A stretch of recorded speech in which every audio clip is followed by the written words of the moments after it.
Cube of side 0.1 metre is placed, देख सकते हो आप, ये एक क्यूब है, इसका साइड कितना है, ये साइड है इसका 0.1 मीटर। तो ये क्या दे रखा है 0.1 मीटर की ओरिजिन से 0.1 मीटर आगे रखा हुआ है। और इसका जो ये साइड ये साइड ये साइड जितना भी साइड्स हैं क्यूब है, सभी के साइड्स सारी साइड्स इक्वल होंगी, सभी साइड 0.1 मीटर की। वे electric field is 500x I cap, ठीक है। तो अब इसमें थोड़ा सा समझेंगे, वेक्टर है, थोड़ा सा समझेंगे। At x is in metres and E newton per coulomb, तो हमें कैलकुलेट करना है flux passing through the cube and charge within the cube. Cube के अंदर चार्ज कितना रखा हुआ है, फ्लक्स कितना पास हो रहा है, ठीक है। तो यहाँ पर कॉन्सेप्ट पहले समझते हैं भाई। क्वेश्चन पढ़ के अगर आपके दिमाग में कॉन्सेप्ट ही नहीं बना ये क्वेश्चन होगा कैसे, तो नहीं हो पाएगा। एक इमेज बननी चाहिए दिमाग में कि हाँ यहाँ पर ये है तो क्या फॉर्मूला यूज होगा। तो फ्लक्स फाइंड करना है पासिंग थ्रू द क्यूब। तो फ्लक्स का फॉर्मूला होता है, अगर हम छोटे से फ्लक्स की बात करें तो होता है E dot D S. D S या डी ए जो भी लिख लीजिए आप, एस मतलब सरफेस एरिया, या ए लिख देते तो वो भी सरफेस एरिया। सरफेस एरिया किसका, सरफेस का, जिस सरफेस से हमें फ्लक्स निकालना है कि इस सरफेस से कितना फ्लक्स पास हो रहा है। अच्छा, इसे को इंटीग्रेट कर देंगे तो फ्लक्स क्या हो जाएगा, ई डॉट डी एस का इंटीग्रेशन, ठीक है। ये फ्लक्स जो हो जाएगा, अच्छा ई डॉट डी एस, यहाँ पर डॉट प्रोडक्ट हो रहा है तो ए डॉट बी जो होता है, दो वेक्टर से मान लीजिए ए और बी मल्टीप्लाई, डॉट प्रोडक्ट हो रहा है इनका, डॉट प्रोडक्ट हो रहा है तो क्या होता है ये ए बी कॉस थीटा, और ये एक स्केलर क्वांटिटी आती है। और अगर ए क्रॉस भी करें हम तो ये होता है ए बी साइन थीटा और एन कैप। एन कैप क्या है, डायरेक्शन बताएगा, ये मैग्नीट्यूड है ए बी साइन थीटा, और एन कैप क्या बता रहा है, डायरेक्शन बता रहा है। मतलब डायरेक्शन है, मतलब ए क्रॉस बी क्या होगा, एक वेक्टर होगा। ए क्रॉस बी जब हम करेंगे तो वेक्टर क्वांटिटी मिलेगी, ए डॉट बी करेंगे तो स्केलर क्वांटिटी मिलेगी, ठीक है। और ये जो अब यहाँ पर स्केलर है तो डायरेक्शन की जरूरत ही नहीं। यहाँ जो एन कैप लगा ये क्या है, यूनिट वेक्टर है। यूनिट वेक्टर का क्या काम होता है, डायरेक्शन बताने का काम होता है। यूनिट वेक्टर का मैग्नीट्यूड 1 होता है, वो सिर्फ डायरेक्शन बताता है, ठीक है। तो एन कैप क्या है, डायरेक्शन बताने के लिए। अच्छा, जो एन कैप होगा यहाँ पर वो ए और बी दोनों के परपेंडिकुलर होगा। जब भी हम ए क्रॉस बी करेंगे तो ए क्रॉस बी करके जो तीसरा वेक्टर मिलेगा, ये ए क्रॉस बी किया उससे हमें ये तीसरा एक वेक्टर मिला, ठीक है। जो तीसरा वेक्टर का डायरेक्शन होगा जो एन कैप यहाँ पर बता रहा है वो इन दोनों के परपेंडिकुलर होगा। यानी जो तीसरा वेक्टर आएगा वो ए के भी परपेंडिकुलर होगा, बी के भी परपेंडिकुलर होगा, ठीक है। ये थोड़ा सा वेक्टर्स का हुआ इंट्रोडक्शन। तो ए डॉट बी क्या था, ए बी कॉस थीटा। यहाँ पर अगर इसको हम ओपन करें तो क्या हो जाएगा, ये E D S cos theta, ठीक। तो इस तरह से अगर मान लीजिए इलेक्ट्रिक फील्ड कांस्टेंट है तो इलेक्ट्रिक फील्ड को हम बाहर ला सकते हैं इंटीग्रेशन के, ई हो जाएगा, ये हो जाएगा डी एस कॉस थीटा, फिर इंटीग्रेशन वगैरह जैसा भी दिया होगा वो हम कर सकते हैं। लेकिन अभी यहाँ पर इसका ज़रूरत नहीं है, मैं आपको बेसिक बता रहा था थोड़ा सा। तो अभी यहाँ पर क्या होगा, क्या फॉर्मूला बन जाएगा फ्लक्स का, ई डॉट एस या ई डॉट ए लिखता हूँ मैं अभी फिलहाल, ठीक है। डी एस समझिए चाहे डी ए समझिए, ठीक है, एरिया है।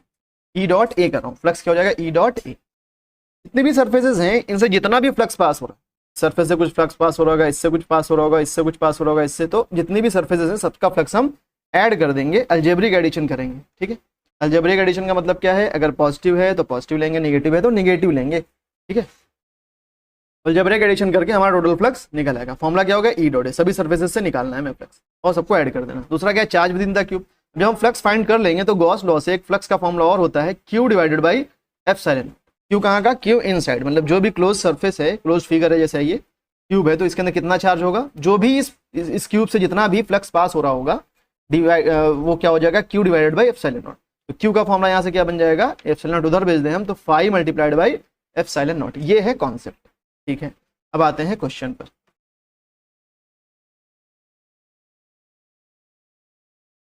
तो यहाँ पर इलेक्ट्रिक फील्ड रखा 500x आई कैप। अच्छा, ये क्या है 500x आई कैप, चलिए इसको पहले डिकोड करते हैं, समझते हैं ये क्या दिया हुआ है। 500x आई कैप, ये आई कैप क्या है, अभी जैसे मैंने एन कैप लगाया था, जब भी कैप आ जाएगा वेक्टर के ऊपर मतलब वो यूनिट वेक्टर, जब भी कैप आ जाएगा मतलब वो यूनिट वेक्टर। तो ये आई कैप, ऐसे जे कैप, ऐसे के कैप होता है, ये तीनों यूनिट वेक्टर हैं। अच्छा, एन कैप कोई भी जनरल यूनिट वेक्टर हो सकता है किसी भी डायरेक्शन में, लेकिन आई जे के का फिक्स डायरेक्शन है। एन कैप, ठीक है, किसी भी डायरेक्शन में हो सकता है।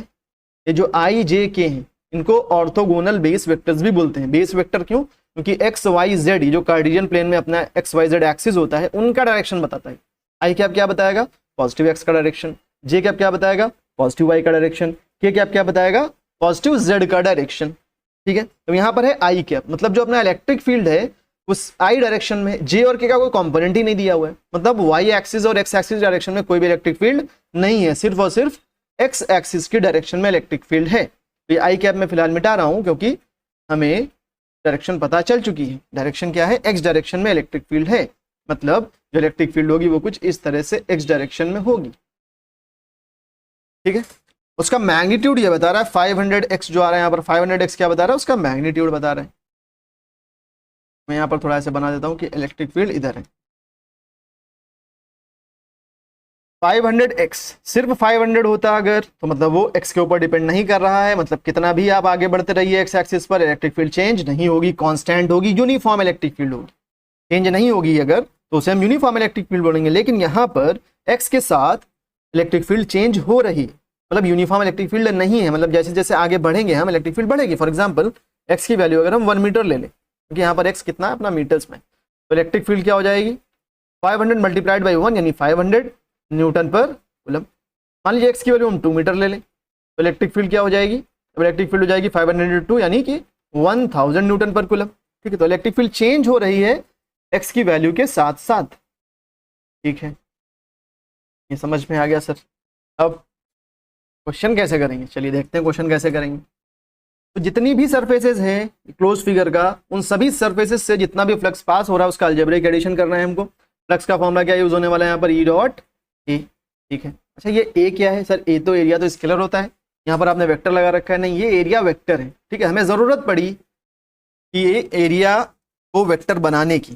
ठीक है, हमें एक वेक्टर की जरूरत थी तो हमने क्या किया, एरिया को एक डायरेक्शन दे दिया, तो उसे ही हमने क्या बोल दिया, एरिया वेक्टर। ठीक है, तो क्या है सर ये एरिया वेक्टर, देखते हैं। मान लीजिए एक ये स्क्वायर है,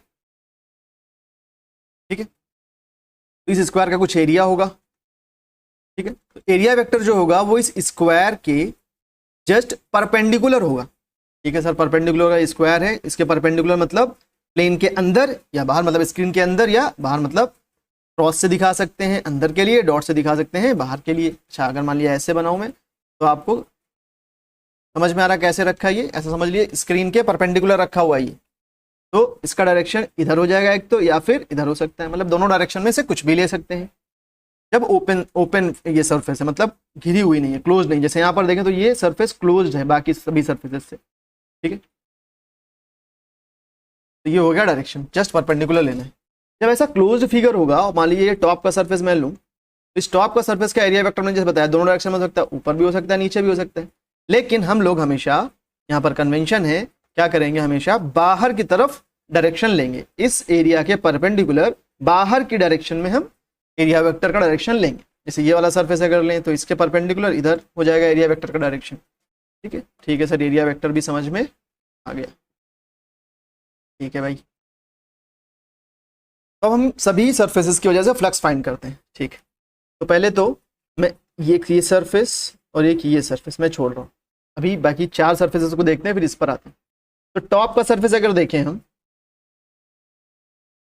टॉप का सरफेस देखें अगर हम ये वाला, तो इसका एरिया वेक्टर क्या है, ऊपर की तरफ जस्ट परपेंडिकुलर, और इलेक्ट्रिक फील्ड एक्स डायरेक्शन में, इस डायरेक्शन में इलेक्ट्रिक फील्ड, और ये तो अगर हम ई डॉट ए करें, यहाँ पर एंगल कितना बन रहा है देखिए 90 डिग्री दोनों के बीच में। तो यहाँ अगर हम फ्लक्स निकालना चाहें टॉप वाली सरफेस से तो क्या आएगा, E dot A. E dot A मतलब क्या हुआ, ई ए कॉस थीटा। ई क्या है, इलेक्ट्रिक फील्ड का मैग्नीट्यूड, और ए क्या है, एरिया। ठीक, और कॉस थीटा, थीटा क्या है, इलेक्ट्रिक फील्ड और एरिया के बीच का एंगल, इलेक्ट्रिक फील्ड और एरिया के बीच का, एरिया वेक्टर के बीच का एंगल। तो यहाँ पर एंगल कितना 90, तो कॉस 90 करेंगे यहाँ पर, और कॉस 90 कितना होता है, 0 होता है सर। कॉस 90 0 हो गया अगर, तो ये फ्लक्स क्या हो जाएगा, 0 हो जाएगा, 0 से मल्टीप्लाई हो गया सब 0 हो जाएगा। तो अगर, क्या बात समझ में आई, अगर एंगल 90 डिग्री है, दो किन्हीं भी वेक्टर्स के बीच में एंगल 90 डिग्री, उनका डॉट प्रोडक्ट लेंगे अगर, तो हमेशा वो 0 आएगा। मतलब दो वेक्टर्स परपेंडिकुलर है और उनका डॉट प्रोडक्ट लेंगे तो हमेशा 0 आएगा। तो यहाँ पर जो फ्लक्स होगा टॉप सरफेस से वो 0 हो जाएगा, क्योंकि cos 90 की वजह से ये 0 बन गया। ठीक है, फ्लक्स जो टॉप सरफेस से हो गया वो 0 हो गया। मैं सरफेसेस का कुछ नाम दे देता हूँ। मान लीजिए ये जो मैंने 2 सरफेस छोड़ी हैं, ये और इसके सामने वाली दूसरी, ये 1 2 हो गया। टॉप सरफेस को मैं सरफेस नंबर 3 बोल रहा हूँ, तो फ्लक्स जो होगा सरफेस 3 से वो क्या हो जाएगा, 0 हो जाएगा। इसके जस्ट नीचे ये वाली सरफेस देखें, बॉटम वाली, इसका एरिया वेक्टर नीचे की तरफ बाहर की तरफ लेना, अंदर के एक ऊपर भी ले सकते थे नीचे, लेकिन हमेशा कहाँ लेना, बाहर की तरफ, तो नीचे की तरफ लेंगे बाहर की तरफ।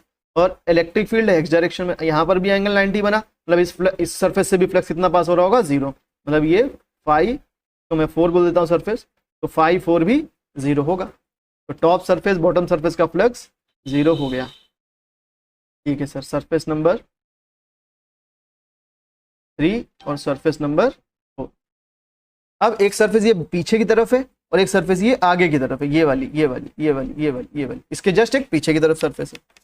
ठीक है, तो अब ये वाली जो सरफेस होगी इसका एरिया वेक्टर, आगे चलिए आगे वाली देख लेते हैं। चलिए मैं अभी ये 4 यहाँ से इरेज कर रहा हूँ।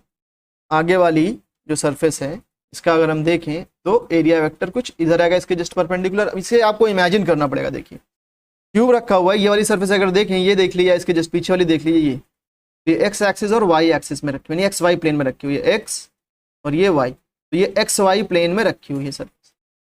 ठीक है, तो एक्स वाई प्लेन में अगर कोई सरफेस रखा हुआ है तो एक्स वाई के परपेंडिकुलर कौन होता है, एक्स और वाई दोनों के परपेंडिकुलर जेड होता है।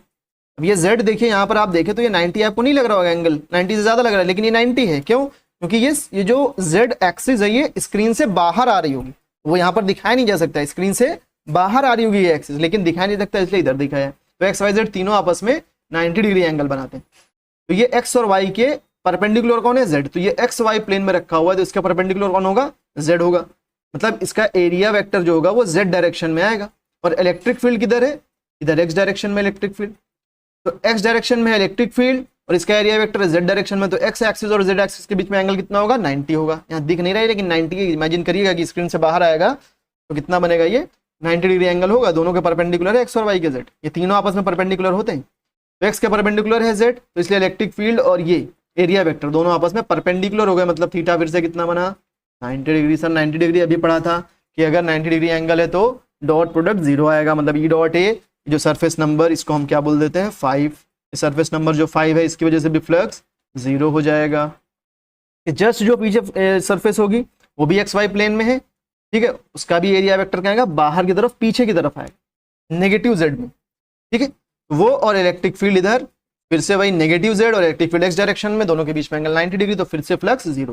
मतलब जो सरफेस नंबर 6 पीछे वाली है उसका भी इलेक्ट्रिक फ्लक्स क्या हो जाएगा, 0 हो जाएगा। क्या समझे यहाँ से कि इलेक्ट्रिक फ्लक्स जो 4 सरफेसेज हैं, ठीक है, उनसे क्या हो गया, 0 हो गया। क्यों 0 हो गया? क्योंकि सभी एरिया वेक्टर इलेक्ट्रिक फील्ड के परपेंडिकुलर थे।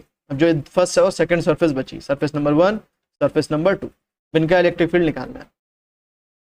यहाँ से अच्छा, यहाँ से अब याद रखना, इतना एग्जाम में सोचना नहीं है कि मान लीजिए अगर ऐसा कोई क्यूब रखा हुआ है, ठीक है, एक साइड एक्स एक्सिस के ऊपर है, तो अब यहाँ से इलेक्ट्रिक फील्ड अगर एक्स डायरेक्शन में है तो ये दोनों सरफेसेस हैं, मतलब जो जिनके परपेंडिकुलर जा रहा है इलेक्ट्रिक फील्ड, इन दोनों सरफेसेस से कुछ फ्लक्स पास होगा। बाकी से ऐसे इमेजिन करिए, ये फ्लक्स जा रहा है, ऐसे फ्लक्स जा रहा है, तो इससे और इससे ही तो पास हो रहा है। देखिए इससे कुछ निकल ही नहीं रहा बाहर, इसके तो पैरेलल हो गया ना इस सरफेस के, तो इन दोनों सरफेसेस से कुछ फ्लक्स पास होगा, बाकी से नहीं होगा। मान लीजिए वाई डायरेक्शन में होता, अगर मान लीजिए इलेक्ट्रिक फील्ड वाई डायरेक्शन में होता यहाँ पर, अगर ऐसा कुछ, सिर्फ ये वाली सरफेस और ये टॉप वाली सरफेस और बॉटम सरफेस से फ्लक्स होता, बाकी सबसे फ्लक्स 0 हो जाता। ठीक है, मान लीजिए जेड एक्सिस के डायरेक्शन में होता एरिया वेक्टर इधर, तो जो सामने वाली है सरफेस ये और ये पीछे वाली सरफेस ये, इन दोनों की वजह से कुछ फ्लक्स होता, बाकी चारों में 0 हो जाता। ठीक है, अब आते हैं दो जो सरफेस बची है उनकी वजह से क्या फ्लक्स होगा। तो अगर ये वाली सरफेस देखें हम, इसका एरिया वेक्टर से बाहर की तरफ होगा और इलेक्ट्रिक फील्ड भी इधर है, मतलब एंगल कितना बना है इलेक्ट्रिक फील्ड और एरिया वेक्टर में, सरफेस नंबर बोल देता हूँ उसको 2 और इसको सरफेस नंबर 1। तो यहाँ थीटा बना आपका 0 डिग्री, एंगल जो बना है इलेक्ट्रिक फील्ड और एरिया वेक्टर के बीच में वो 0 है। ये वाली सरफेस देखें सरफेस नंबर 1, तो इसका एरिया वेक्टर बाहर की तरफ इधर होगा और इलेक्ट्रिक फील्ड इधर है एक्स एक्सिस की डायरेक्शन में। दोनों पैरेलल है लेकिन एंटी पैरेलल, ठीक है, दोनों का डायरेक्शन अपोजिट है, मतलब थीटा कितना हो जाएगा 180। जब भी दो चीज़ें एंटी पैरेलल हो तो एंगल 180 होगा, पैरेलल हो तब एंगल 0 डिग्री होगा। यहाँ पर थीटा 180 बना। ठीक है, तो सरफेस नंबर 1 का फ्लक्स फाइंड करें अगर हम, क्या हो जाएगा वो E1 A1 cos theta 1। Theta 1 मतलब मैं इसको थीटा 1 बोल देता हूँ, जो सरफेस 1 से एंगल बन रहा है, और मतलब जो सरफेस 1 पर जो इलेक्ट्रिक फील्ड और एरिया वेक्टर के बीच में एंगल है उसको थीटा 2 बोल देता हूँ। तो E1 क्या होगा भाई, E क्या था देखिए 500x i cap, 500x I cap. तो E1 क्या हो जाएगा 500 इंटू एक्स, एक्स मतलब ये सरफेस ओरिजिन से एक्स एक्सिस पे कितना दूर है, तो ओरिजिन से एक्स एक्सिस पे कितना दूर दे रखा है देखिए 0.1 मीटर, मतलब एक्स की वैल्यू सरफेस 1 के लिए क्या हो जाएगी 0.1 मीटर, मतलब x1 बात करें तो क्या हो जाएगा 0.1 मीटर। यहाँ पर जो इलेक्ट्रिक फील्ड आ रही है 500x, तो 500 इंटू एक्स की जगह 0.1 मल्टीप्लाइड बाई एरिया। अब जो भी क्यूब है, क्यूब की सभी सरफेसेस स्क्वायर होती हैं, तो स्क्वायर का जो एरिया होता है वो क्या हो जाता है साइड स्क्वायर। साइड कितनी है 0.1, तो 0.1 स्क्वायर हो जाएगा, दे रखा है साइड यहाँ पर 0.1 मीटर, मतलब जितनी भी साइड्स हैं ये सभी 0.1 मीटर की, तो जितने भी फेसेस हैं इनमें 6 फेसेस हैं, सभी का एरिया क्या होगा 0.1 स्क्वायर। तो एरिया की जगह क्या पुट कर देंगे 0.1 square multiplied by cos theta one, theta one कितना है 180, यानी कॉस 180 हो जाएगा यहाँ पर क्या हो जाएगा कॉस 180, और कॉस 180 क्या होता है -1, तो यहाँ पर क्या हो जाएगा इंटू -1। सबको मल्टीप्लाई करेंगे तो 500 इंटू 0.1 50 बनेगा, 0.1 का स्क्वायर है नेगेटिव, तो यहाँ पर माइनस साइन लगा लेते हैं, इंटू 0.1 का स्क्वायर मतलब 0.01, तो मल्टीप्लाई होकर के आ जाएगा माइनस का 0.5, प्लस का यूनिट क्या होगा देखिए इलेक्ट्रिक फील्ड है, इलेक्ट्रिक फील्ड का यूनिट न्यूटन पर कूलम, और एरिया मीटर स्क्वायर, तो न्यूटन मीटर स्क्वायर पर कूलम, न्यूटन मीटर स्क्वायर पर कूलम। ऐसे भी लिख सकते हैं, ऐसे भी लिख सकते हैं, newton metre square coulomb power -1, ऊपर ले जाएंगे तो कूलम की पावर -1 हो जाएगा, ठीक है। तो ये आ गया अपना फ्लक्स 1। इसी तरह से अगर हम φ2 फाइंड करें तो क्या हो जाएगा E2 cos θ2। यहाँ पर जो E2 होगा वो हो जाएगा 500 इंटू एक्स। अब सेकंड वाली सर्विस के लिए एक्स की वैल्यू क्या होगी, देखिए यहाँ पर 0.1 मीटर, यहाँ भी 0.1 मीटर, तो जो सेकंड वाली सर्फेस है वो टोटल 0.2 मीटर आगे रखी हुई है, ठीक है। तो एक्स की वैल्यू इसके लिए यानी x2 जो होगा वो 0.2 मीटर हो जाएगा। तो E2 क्या हो जाएगा 500 इंटू 0.2, 500 एक्स हुआ ये 500 इंटू एक्स, 500 इंटू एक्स। अब A2 एरिया कितना होगा, एरिया तो यही 0.1 का स्क्वायर होगा, तो इंटू 0.1 होल स्क्वायर। कॉस θ2 कितना है, दोनों के बीच में एंगल 0 है, तो θ2 0 हो जाएगा, कॉस 0 क्या बन जाएगा ये कॉस 0, कॉस 0 क्या होता है 1 होता है, तो इंटू 1। इस सबको मल्टीप्लाई करेंगे तो ये आ जाएगा मल्टीप्लाई होकर के 1, यूनिट यही रहेगी न्यूटन मीटर स्क्वायर पर कूलम, ठीक है। तो अब देखते हैं फाइनल आंसर। तो जो नेट फ्लक्स हो गया अपना फाई नेट, वो क्या हो गया देखिए, इन सब की वजह से तो 0 था, इन दोनों का अलजेब्रिक एडिशन हो जाएगा φ1 प्लस φ2। तो φ1 कितना आया था माइनस का 0.5, माइनस का 0.5, और φ2 कितना आया है 1, तो प्लस का 1, माइनस करेंगे कितना हो जाएगा 0.5 न्यूटन मीटर स्क्वायर पर कूलम। ये हो गया अपना पहले पार्ट का answer, flux passing through the cube, ठीक है सर। अब second part charge within the cube, तो मैंने बताया था कि क्या करेंगे हम, अब जब फ्लक्स फाइंड कर लेंगे तो क्या करेंगे Q inside by epsilon naught, तो Q क्या हो जाएगा phi into epsilon naught, phi आ चुका है अपना 0.5, जो भी नेट आया फ्लक्स कितना है 0.5 मल्टीप्लाइड बाई एप्सिलॉन नॉट कितना होता है 8.85 into 10 raise to the power -12, multiply करेंगे दोनों को तो लगभग 4.42 into 10 raise to the power -12, और यूनिट क्या हो जाएगा कूलम, इतना आ जाएगा लगभग कैलकुलेट करके। पहले पार्ट का और सेकंड पार्ट का आंसर हो गया, ठीक है सर।